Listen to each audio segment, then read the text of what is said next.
Ziad Limam, bonjour. Bonjour.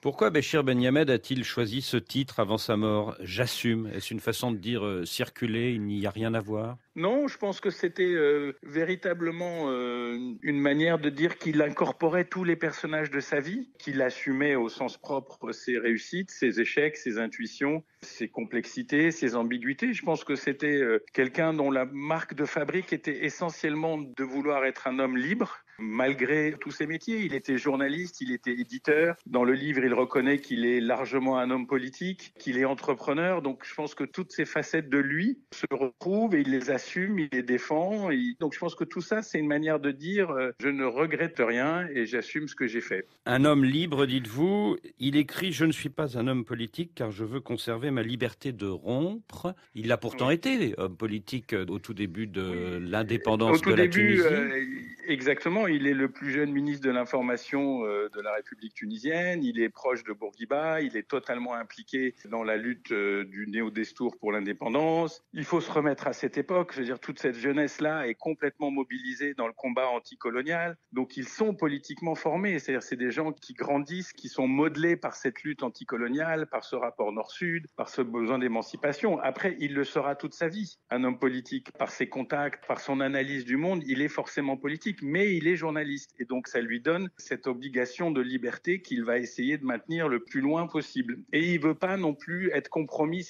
Il dit à un moment que la politique pure, c'est de la compromission à un moment. Voilà, il veut pas aller jusque-là. Il veut avoir son espace de liberté personnelle. Il y a donc la rupture avec Bourguiba en 1960, puis la création de Jeune Afrique en 1961. Et votre père, puisque vous êtes son beau-fils, Ziad Limam, votre père avait cette formule, un patron de presse, c'est un homme politique qui n'a pas de sang sur les mains. Ça, c'est du Béchir Ben Yamed, puisque c'est un journaliste assez engagé, Jeune Afrique. Encore une fois, c'est pas un titre neutre, c'est un titre qui a pris des positions, c'est un titre qui a défendu un regard sur le monde en étant africain, en étant cette voix du Sud. Donc tout ça, c'est très politique. Ce qui a fait la force de Jeune Afrique et ce qui a fait la force de Béchir, je pense, c'est qu'il était à la fois politique et il était à la fois journaliste. Béchir s'est engagé aux côtés d'hommes politiques. Il a soutenu des personnages politiques. Il était totalement proche de Bourguiba. Il était son chauffeur, son confident, son conseiller. Il a été aussi très proche, on le sait, c'est notoriété publique, d'Alassane Ouattara, dont il a soutenu la carrière. Eux-mêmes disent qu'ils sont amis depuis 30 ou 40 ans. Il a choisi le Maroc dans le conflit du Sahara occidental. Il a choisi le Maroc dans le conflit du Sahara occidental. Il a renoncé à l'Algérie. Il a pris une décision éminemment politique de travailler avec Jacques Foccart. C'est quand même deux personnages qui étaient aux antipodes l'un de l'autre, entre le représentant de l'État gaulien postcolonial et l'incarnation d'un journalisme panafricain indépendant. Voilà que cette relation à la fois personnelle et politique aboutit aux mémoires de Foccart. Donc on ne peut pas exclure ça de Béchir. Mais comme on ne peut pas exclure le fait qu'il a toujours été journaliste. Vous qui avez participé à cette aventure d'une manière ou d'une autre, vous l'avez vu agir en réunion, vous l'avez vu avoir cette espèce d'analyse des événements qui était aussi sa force. Alors forcément, c'était pas toujours objectif, parfois c'était subjectif, mais cette subjectivité-là, c'était aussi son talent. Alors il y a des confidences dans ce livre. On apprend par exemple que Jacques Foccart a dit sous le sceau du secret à Béchir Ben Yamed que c'est le Premier ministre Michel Debré lui-même qui en 1960 avait donné l'ordre personnellement d'assassiner le nationaliste camerounais Félix Moumié, c'était en 1960. On a aussi cette anecdote terrible, c'est un chef d'État africain qui dit à son homologue gabonais Omar Bongo « Mais pourquoi tu donnes de l'argent à mon opposant ?» Et le président gabonais lui répond « Je ne peux pas refuser mon aide à ton opposant quand il vient me la demander, mais je peux l'inviter à un déjeuner en mer et le faire jeter à l'eau et le bateau rentrera sans lui, il aura disparu. » Non, mais je pense que ces anecdotes, celle de Debré, elle est dans le secret de trois personnes qui ne sont plus là, donc on fait foi à ce que dit Béchir. Celle de Bongo, je pense qu'elle ressemble au personnage de Bongo et à son humour. Il y en a d'autres que je trouve, moi, aussi très intéressantes, comme la rencontre secrète entre Bourguiba et Mendes pour débloquer les accords d'autonomie interne avec cette espèce de parcours rocambolesque dans Paris pour échapper même à la police qui surveillait, enfin, qui protégeait Mendes. Donc, il y a beaucoup d'histoires dans ce livre. Je pense aussi aussi qu'il y a, pour les générations plus jeunes, il y a une relecture du combat pour les indépendants. Je pense qu'il y a vraiment un moment assez fascinant dans tout ce texte, qui est ce témoignage direct avec des personnages comme Lumumba. Enfin, tout le récit sur Lumumba est fascinant sur les premiers jours de l'État congolais. Et Béchir n'était pas encore le patron d'Afrique Action à l'époque. Il y a la rencontre avec le Tché. Le Tché à Cuba. Oui, le Tché à Cuba, c'était l'époque de Béchir, homme d'affaires, qui cherchait à acheter du sucre pour la Tunisie et qui s'est retrouvé dans le bureau de Che Guevara, où du coup ils ont eu une conversation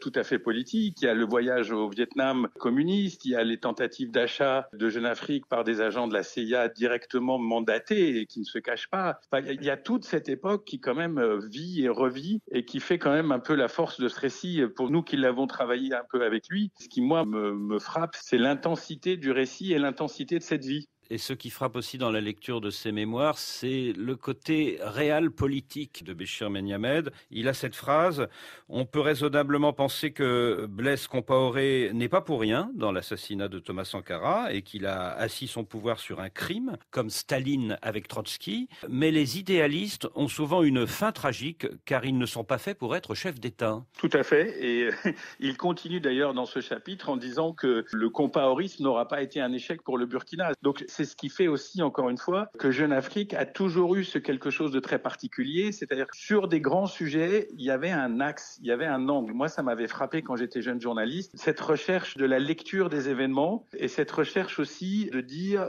notre lecture, nous, en tant que gens du Sud, elle est universelle aussi. C'est ce qu'Emmanuel Macron a appelé la lucidité clinique de Béchir Menyammed, voilà. Le jour où il lui a rendu hommage après sa mort au mois de mai dernier. Tout à fait. Alors, il y a le rapport de Jeune Afrique avec l'argent. Oui. Il y a cette phrase de Béchir Menyammed: je suis conscient qu'on était à la limite sur le plan déontologique, car on était obligé de traiter avec des gouvernements plus ou moins démocratiques.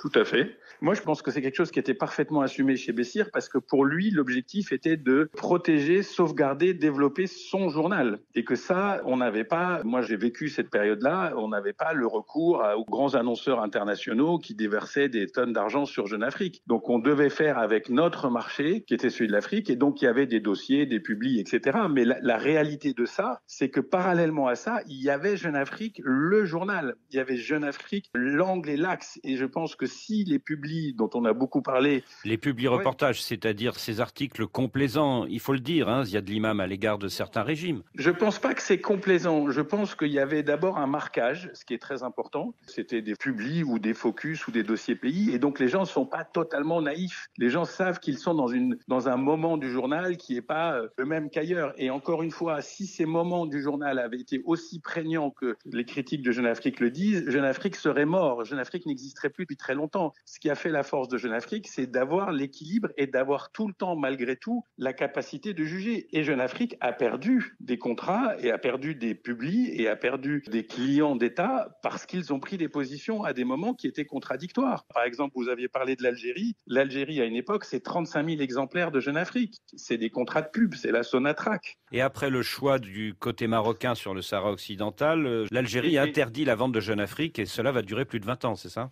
Et la publicité qui va avec. Et à l'époque, l'Algérie, c'est 25-30 000 lecteurs. Donc, c'est quand même pas négligeable. Quand Béchir Menyammed, qui, à l'arrivée de Ben Ali en Tunisie, était plutôt, j'allais dire, ouvert à cette expérience du 7 novembre des premières années et des premiers mois, et il y avait de la publicité et il y avait des publis. Très vite, il y a des articles qui vont sortir dans l'Afrique pour dire il y a une dérive, il y a ceci, il y a cela, et on aura successivement des interdictions, des quotas, des fins de contrat, etc. Donc, je pense que cette histoire de publi-reportage et d'accords, etc., pourquoi la presse panafricaine serait sensiblement plus vertueuse que la presse européenne ou américaine qui fait des énormes contrats publicitaires avec des énormes annonceurs qui font pression sur les contenus. Donc nous, on a vécu, et Jeune Afrique aujourd'hui et moi avec Afrique Magazine, on vit dans un environnement qui est tel qu'il est. L'objectif, c'est de garder l'équilibre, l'objectif, c'est de garder la qualité des supports parce que sinon les gens ne nous feraient pas confiance et quitteraient ces supports. Oui, mais tout de même, Ziad Limam, votre beau-père raconte très bien comment un jour, on est dans les années 90, Balladur vient d'évaluer le franc CFA, Jeune Afrique perd donc la moitié de ses recettes quand il vend son numéro en Afrique. Le journal est sur le point de mettre la clé sous la porte et c'est là qu'arrive Omar Bongo qui vous donne de l'argent. Vous êtes présent à ce rendez-vous, Ziad Limam, avec votre beau-père. Oui, comment pouvez-vous être indépendant sur la politique gabonaise après après ce qui se passe, après ces mallettes d'Omar Bongo pour votre journal. Bon, d'abord, c'est pas tout à fait des mallettes. Il y a eu des formats d'actionnariat, etc. La famille, bref, je ne me rappelle plus de totalement ces détails-là. Moi, j'étais effectivement à Libreville. Je peux vous dire que l'attitude de Béchir Ben Hamed vis-à-vis du Gabon n'était pas beaucoup plus ni positive ni négative, quel que soit X. Et je pense aussi que chez les gens comme Omar Bongo, dont vous connaissez, tout le monde connaît sa proportion à utiliser l'argent dans une forme de générosité politique, je pense qu'il n'y avait pas que l'idée d'acheter Jeune Afrique. Je pense aussi qu'au fond, il y a l'idée que Jeune Afrique est un patrimoine, que c'était quand même le journal contemporain de cette Afrique et que quelque part, il fallait aider ce journal. Alors évidemment, Omar Bongo ou d'autres n'étaient pas naïfs, ils se disaient bien qu'ils achetaient une forme d'assurance, peut-être. Mais la réalité, c'est que quand il a rompu avec Bongo sur la fameuse histoire du dîner qui devait avoir lieu à Paris, il a rompu avec Bongo, quels que soient les intérêts qu'il y avait avec Libreville. La capacité entrepreneuriale de Béchir, c'est cette capacité à trouver les moyens de faire vivre son journal, et quand il sent que son indépendance et l'indépendance de son journal est réellement en danger, il sort de ses deals, il prend le risque de sortir. Et encore une fois, s'il n'avait pas eu cette attitude-là, s'il n'avait pas eu cette approche-là, Jeune Afrique serait mort et enterré 50 fois, parce que les lecteurs ne sont pas dupes.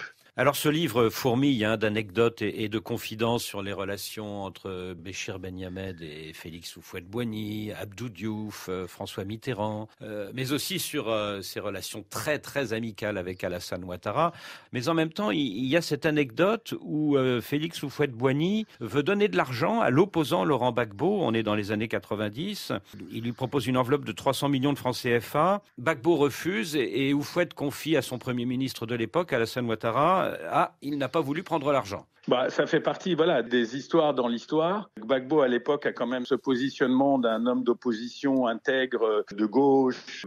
Et vous disiez que, par exemple, Jeune Afrique a été très proche d'Alassane, ce qui est la vérité. Ils étaient amis tous les deux. Ça n'empêche pas que dans la rédaction de Jeune Afrique, il y avait des débats assez houleux sur, justement, le processus électoral en Côte d'Ivoire, sur qui il fallait soutenir ou pas soutenir. Il y avait une partie de la rédaction qui n'était pas alassaniste. Donc ça aussi, ça fait partie de la spécificité Jeune Afrique. Et sur beaucoup de dossiers, ces fameuses réunions de rédaction étaient assez sportives. Béchir pouvait avoir un cap et d'autres journalistes, et en particulier les seniors, pouvaient avoir d'autres caps. Et souvent, on pouvait se retrouver dans le journal avec différentes approches sur le même pays. Alors Béchir Ben Hamed le concède à demi-mot, il était un peu caractériel.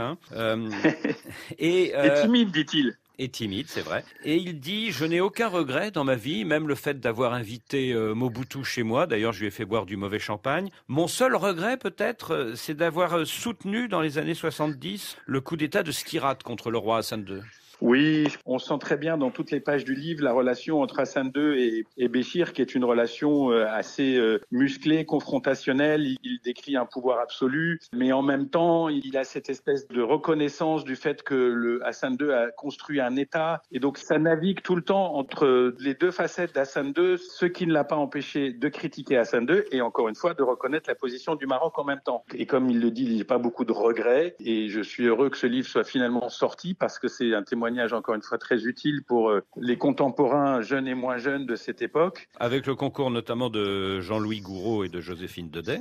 Voilà, c'est-à-dire l'idée vient de Jean-Louis Gouraud, il y a eu plusieurs personnalités, François Pauly, Hamid Barada au tout début, moi j'ai fait 4 ans ou 5 ans d'entretien, puis l'historien Robillot, puis Joséphine Dedet qui a finalisé le manuscrit dans les 2-3 dernières années de la vie de Béchir. Ils ont travaillé ensemble pour arriver à ce texte qui est quand même un texte d'histoire contemporaine. C'est ça qui compte à mon avis, in fine. L'histoire d'un Africain dans le siècle. Exactement, qui aura presque vécu le siècle, un siècle. Ziad Limam, merci.